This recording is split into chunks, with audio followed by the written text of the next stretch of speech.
Hello students, class 12th accountancy chapter number 5 साझेदार की निवृत्ति या मृत्यु। इस चैप्टर का last topic theory part plus एक सम बचा है हमारा, जो मैं करवा रही हूँ। टॉपिक है हमारा साझेदार के अवकाश ग्रहण पर संयुक्त जीवन बीमा पॉलिसी का समायोजन, adjustment of joint life policy on retirement of a partner. जब फर्म से कोई पार्टनर रिटायरमेंट लेता है या किसी पार्टनर की डेथ हो जाती है, तो रिटायर्ड पार्टनर या फिर डिसीज्ड पार्टनर का जो लीगल एग्जीक्यूटर है उसको एक अमाउंट पे करना पड़ता है फर्म को रिगार्डिंग कैपिटल एंड अदर सम। ठीक है, तो ये पेमेंट करने के लिए या ये पेमेंट इजीली कर पाए फर्म, उसके लिए फर्म के थ्रू पार्टनर्स की लाइफ का एक जॉइंट लाइफ इंश्योरेंस पॉलिसी लिया जाता है। इस पॉलिसी को लेने का मेन ऑब्जेक्टिव होता है कि जो रिटायरिंग पार्टनर है या डिसीज पार्टनर का जो पेबल अमाउंट है उसका पेमेंट इजीली हो जाए। Okay, and for that firm के थ्रू ये इंश्योरेंस करवाया जाता है एंड फर्म इस इंश्योरेंस का प्रीमियम पे करती है। प्रीमियम का अमाउंट जो है वो फर्म के प्रॉफिट एंड लॉस में डेबिट किया जाता है इसे, क्योंकि इसे आयगत व्यय यानी कि रेवेन्यू आइटम, रेवेन्यू एक्सपेंसेस माना जाता है। ओके, सो बेसिकली ये इंश्योरेंस कंपनी और फर्म के बीच का एक कॉन्ट्रैक्ट होता है जिसके थ्रू पार्टनर की डेथ और एक फिक्स ड्यूरेशन जो है, दोनों में से जो पहले हो जाए उस टाइम पे पॉलिसी की जो अमाउंट है वो पे कर दिया जाता है इंश्योरेंस कंपनी के थ्रू। ओके, तो इसे पुरानी जो फर्म है, बाय चांस अगर कोई पार्टनर रिटायर होता है तो फर्स्ट ईयर को छोड़ दिया जाए अगर पॉलिसी के, तो after first year insurance policy की जो सरेंडर वैल्यू होती है या समर्पण मूल्य होता है उसे लिया जा सकता है किसी पार्टनर के रिटायर होने की कंडीशन में। ठीक है, अब जॉइंट लाइफ पॉलिसी से रिलेटेड कुछ टर्मिनोलॉजीज़ हैं जो मैं आपको समझा रही हूँ, ध्यान दीजिएगा। संयुक्त जीवन बीमा पॉलिसी से संबंधित कुछ शब्दों के आशय। फर्स्ट टर्मिनोलॉजी है बीमित मूल्य या सम एश्योर्ड। सम एश्योर्ड से मीनिंग उस अमाउंट से है जितने अमाउंट का इंश्योरेंस करवाया गया है। ये एक फिक्स अमाउंट होता है।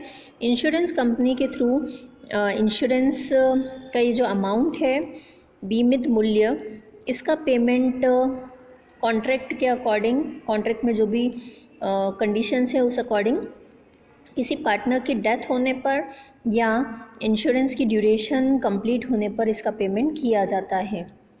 ओके, जनरली इस अमाउंट की जो एंट्री है वो किसी पार्टनर की डेथ के टाइम पर की जाती है। नेक्स्ट टर्म है समर्पण मूल्य या सरेंडर वैल्यू। सरेंडर वैल्यू ये भी जो सम एश्योर्ड सम है उसी का एक पार्ट होता है।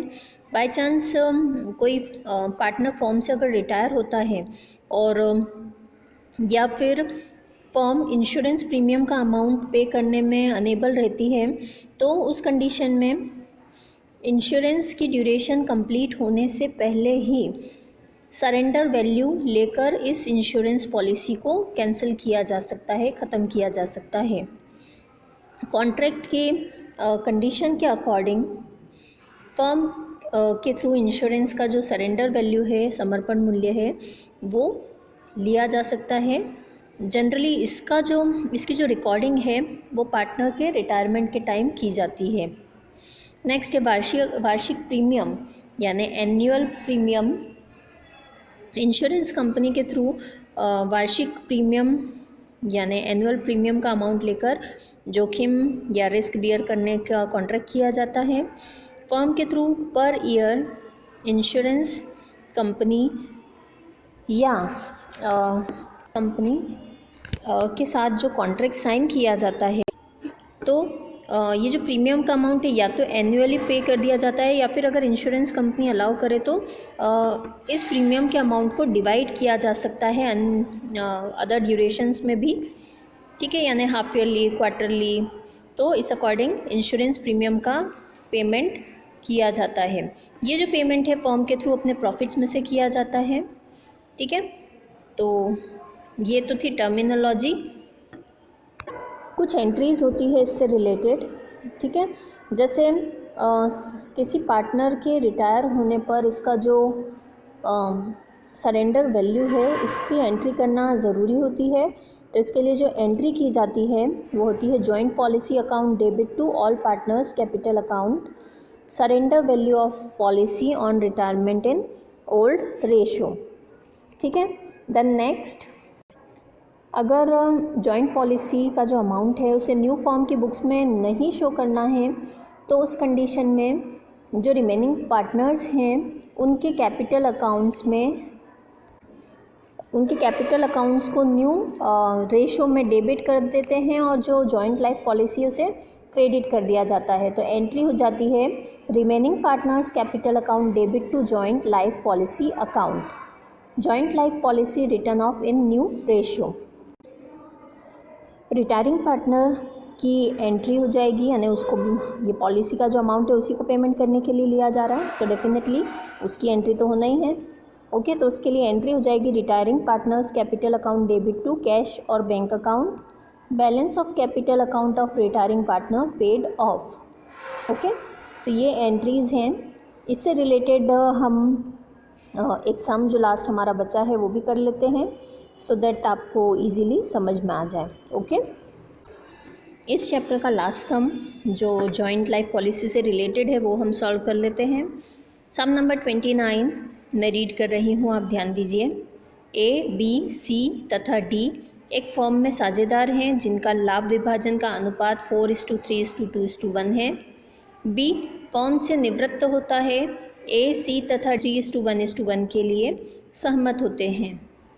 बी की निवृत्ति के समय फर्म के पास 15 लाख रुपए की संयुक्त जीवन बीमा पॉलिसी थी। इसकी वार्षिक प्रीमियम को आयगत व्यय मानकर लाभ हानि खाते में डेबिट किया गया। संयुक्त पॉलिसी का समर्पण मूल्य जीवन बीमा पॉलिसी का 20% था। यह निर्णय लिया गया कि संयुक्त बीमा पॉलिसी को नई फर्म के चिट्ठे में नहीं दिखाया जाएगा।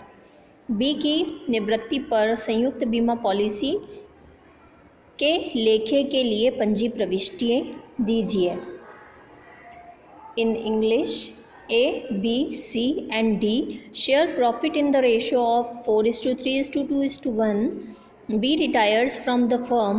A, C and D in future in ratio of 3:1:1 respectively. At the time of B's retirement, firm held a joint life policy of rupees 15 lakh. Yearly premium is treated as revenue expenses of the firm. Surrender value of joint life policy is 20% of sum assured of the life policy. It is also decided that joint life policy will not be shown in the balance sheet of the firm. Give journal entries for joint life policy on retirement of B. चलते हैं solution की तरफ। First of all, we must calculate the surrender value of policy.